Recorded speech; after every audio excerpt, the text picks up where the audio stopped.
Gujarati film લાલોની સ્ટારકાસ્ટને જોવા મોલમાં અફરાતફરી મચી ગઈ। ભીડ એટલી બેકાબૂ બની કે લોકો એસ્કેલેટર પર પટકાયા। જ્યાં એક નાનકડી બાળકીને બચાવવા બે લોકો દેવદૂત બનીને આવ્યા। આ દ્રશ્યો રાજકોટના ક્રિસ્ટલ મોલના છે, જ્યાં ગઈકાલે 2 ડિસેમ્બરે લાલો ફિલ્મના કલાકારો આવી પહોંચ્યા હતા। ફિલ્મના પ્રમોશન સમયે મોટી સંખ્યામાં લોકો ઉમટી પડતા અફરાતફરી સર્જાઈ હતી।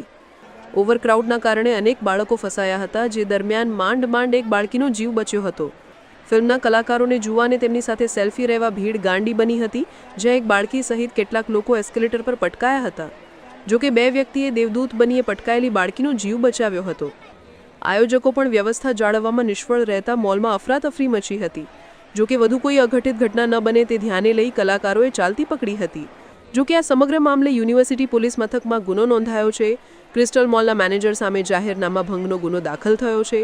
મેનેજરે કોઈપણ પ્રકારની પૂર્વ મંજૂરી વિના જાહેર જગ્યાએ ગ્રાઉન્ડ ફ્લોર ઉપર વચ્ચે સ્ટેજ રાખી લાલો ફિલ્મની સ્ટારકાસ્ટને પ્રમોશન માટે બોલાવ્યા હતા, જેના લીધે મોટી સંખ્યામાં ભીડ ઉમટી હતી। આ મામલે યુનિવર્સિટી પોલીસ મથકના પીએસઆઈ ફરિયાદી બન્યા છે।